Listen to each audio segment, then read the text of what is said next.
가족이 오랫동안 행방불명되면 정말 남겨진 사람들은 재산 상속이나 혼인 관계 같은 법적인 문제 때문에 아주 긴 시간 고통받게 되는데요. 오늘은 이런 막막한 상황을 해결할 수 있는 명확한 법적 장치, 바로 실종 선고 제도에 대해 알아보겠습니다. 혹시 여러분도 몇 년째 연락이 끊긴 가족 때문에 재산을 처리하지도 못하고 이런 답답한 상황에 계신가요? 아니면 이런 경우도 있어요. 좀 특이한데 바로 이중호적 문제죠. 이게 뭐냐면 서류상에만 존재하는 사람 때문에 법적인 관계가 아주 복잡하게 꼬여버린 거예요. 사실 다른 방법으로는 풀기가 거의 불가능한데 이걸 해결하는 가장 확실한 방법이 바로 오늘 우리가 이야기할 실종 선고입니다. 네, 맞습니다. 이 모든 골치 아픈 문제의 해결책, 그게 바로 실종 선고 제도입니다. 자, 실종 선고라는 게 뭐냐면요. 아주 간단하게 말해서 법원이 생사를 알 수 없는 사람에게 법적으로 당신은 사망했습니다 라고 선고를 내리는 거예요. 이렇게 해야만 상속이라든지 그동안 꽉 막혀있던 법률 관계가 딱 정리가 되거든요. 남은 가족들이 새로운 삶을 살아갈 수 있도록 보호해주는 아주 중요한 장치인 거죠. 실종 선고에는 크게 두 종류가 있어요. 첫째는 보통 실종. 이건 그냥 일반적인 행방불명인데 마지막 소식이 있고 나서 5년이 지나면 신청할 수 있습니다. 아까 말씀드린 그 이중호적 문제도 주로 이걸로 해결하고요. 반면에 특별실종이라는 게 있는데 이건 전쟁이나 배가 침몰했다거나 비행기 추락 같은 아주 큰 재난을 겪었을 때 해당돼요. 이럴 땐 단 1년만 지나도 신청이 가능합니다. 기간이나 조건에서 확 차이가 나죠? 자, 여기서 진짜 중요한 게 하나 있어요. 이런 과정이 시간이 흐른 가고 저절로 해결되는 게 절대 아니라는 겁니다. 반드시 남은 가족이 법원에 직접 신청해서 끝까지 결정을 받아내야 해요. 그럼 그 절차가 어떻게 되는지 단계별로 한번 살펴볼까요?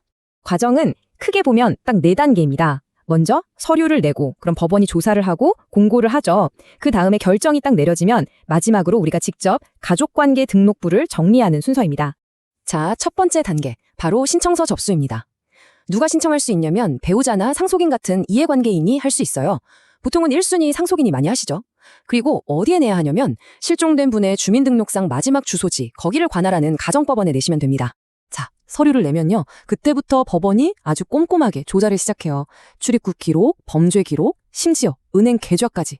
정말 살아있다는 흔적이 조금이라도 있는지 법원이 직권으로 샅샅이 확인하는 겁니다.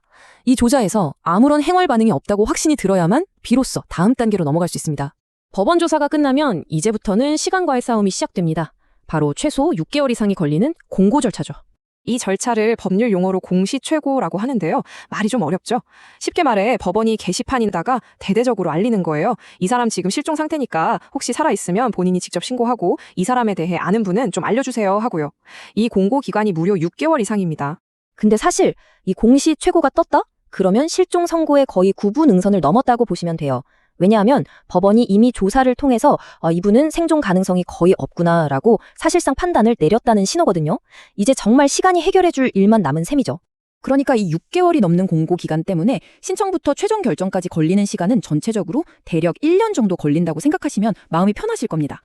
그리고 마침내 그 6개월이 넘는 공시 최고 기간 동안 아무 소식이 없으면 드디어 법원이 실종 선고 결정을 내립니다.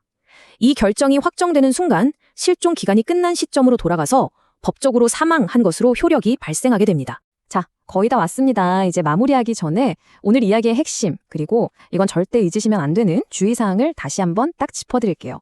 오늘 설명드린 내용 중에 다른 건 다 잊으셔도 이것 하나만큼은 정말 꼭 기억하셔야 합니다. 법원에서 결정이 났다고 해서 모든 게 자동으로 끝나는 게 절대 아닙니다. 결정문을 받고 한 달, 딱 1개월 안에 직접 시청이나 구청에 가서 신고를 해야만 가족관계 등록부가 깨끗하게 정리가 돼요. 만약 이 기간을 놓치면 과태료까지 내야 하니까 마지막 2단계 절대 놓치시면 안 됩니다. 결국 이 실종 선고 제도라는 건 오랫동안 멈춰있던 시간을 다시 흐르게 만들어주는 거고요. 남겨진 가족들이 법적인 족쇄에서 풀려나서 새로운 삶을 시작할 수 있도록 돕는 아주 든든한 발판이 되어주는 겁니다. 오늘 제 설명이 그 첫걸음을 떼는데 조금이나마 도움이 되었으면 좋겠습니다. 상담을 원하는 분들은 댓글창 제일 상단에 고정 댓글을 확인해주세요.